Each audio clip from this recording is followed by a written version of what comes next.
GB news erupted as Ellie Costello cornered Labour's Diana Johnson over the party's secretive spy unit monitoring social media, amid mounting public outrage over the use of migrant hotels. In a tense exchange, the Home Office minister insisted that free speech is not being monitored, and claimed that people are free to express their views within the law. But Ellie didn't back down, pressing Johnson firmly on whether ordinary Britons are having their voices suppressed online. Johnson's response stunned the studio. Packed with blatant evasion and spin, it left viewers shocked at how brazenly she dodged the truth. Watch the clip. Before starting, subscribe to the channel, like, and write your opinion in the comment.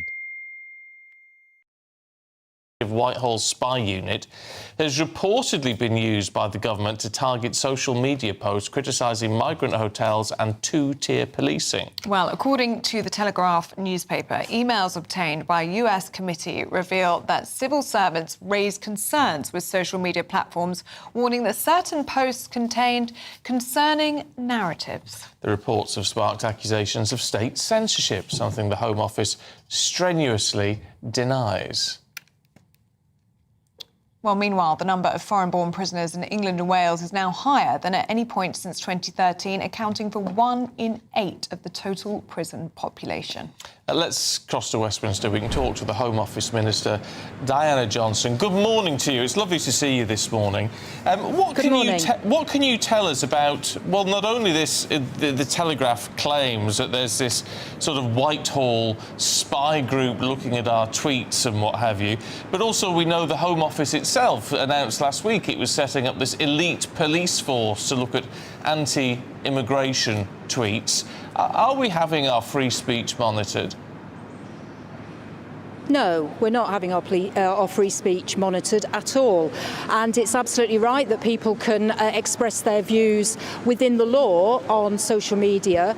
What I would say is that the police, and particularly last autumn when we had the disorder in August actually, it was absolutely right that the police should be looking and monitoring what was being put onto social media in terms of organisation of riots and have that information to allow them then to plan what they needed to provide in terms of protecting the public. So that's what that's about. Can I also just say the story in the Telegraph, my understanding is that unit that's referred to was actually set up under the previous government, and also that no officials have ever asked for anything to be taken down in terms of expressing a sentiment about immigration or hotels.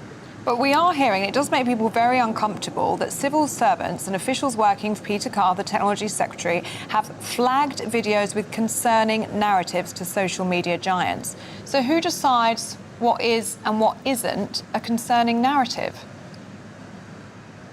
Well, obviously there are issues around incitement, and if there are criminal offences being committed, that's obviously a matter then for the police, but also for social media companies to take down that type of content.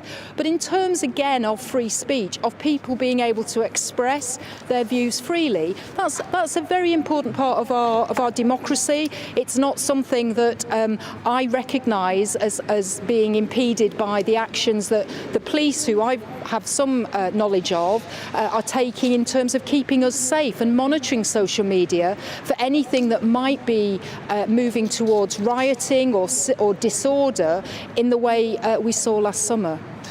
You see, what strikes me with all of this, and I'm more interested in a sense in the elite police unit that the Home Office announced last week when it comes to these sort of issues, is what you want to talk about today is the fact that there's been this Plan for Change initiative involving police and communities hit by knife crime, and the fact it has seen a reduction in knife crime and people being threatened by knives, which is brilliant news. Yep. It's a plague in this country. It's really, really positive that action is being taken with this. But I can't help but look at this and go, well, if this is being driven by working with the police, why are we taking police from all over the country to set up an elite force to look at tweets?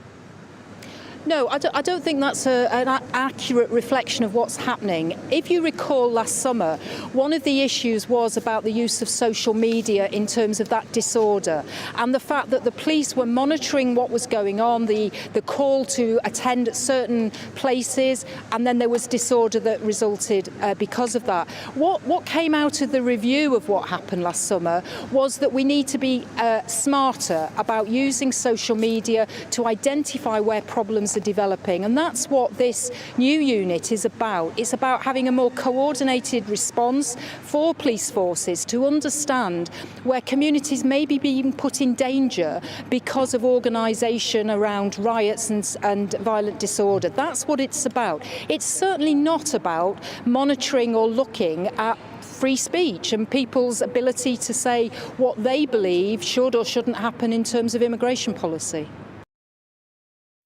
Stay tuned for more.